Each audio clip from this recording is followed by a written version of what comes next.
អត្ថបទព្រះធម៌អប់រំចិនដោយព្រះសាសនមុនីមហាកម្មដ្ឋានាចារ្យហឹមប៊ុនធឿនធម្មធេរោអវាទទី125យើងជាពុទ្ធបរិស័ទគួរគប្បីបណ្ដោះឧបនិស្ស័យក្នុងគុណព្រះពុទ្ធឲ្យបានខ្ជាប់ខ្ជួនហើយរក្សាទុកក្នុងចិត្តនូវគុណដ៏បរិសុទ្ធនោះប្រកបដោយសតិបញ្ញារមែងញ៉ាំងចិត្តរបស់យើងឲ្យភ្លឺថ្លាផូរផង់មានសទ្ធាតាំងសុបក្នុងសេចក្តីស្ងប់ចាកអកុសលទើបចិត្តដំកល់មាំក្នុងឧបចារសមាធិជាគុណដ៏ក្រៃលែងមានសមត្ថភាពរក្សាសទ្ធារបស់យើងមិនឲ្យធ្លាក់ចុះបាន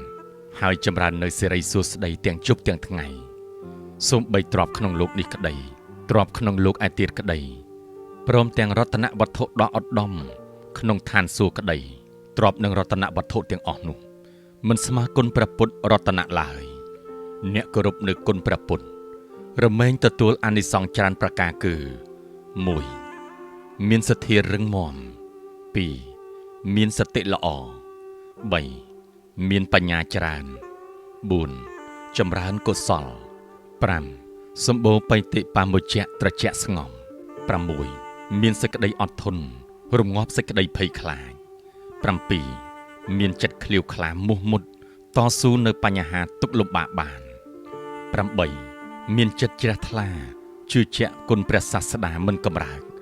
រហូតលះបង់អស់នៅអាសវៈកិលេសទទួលបាននៅនិព្វានសម្បត្តិសម្រេចតាមសេចក្តីប្រាថ្នា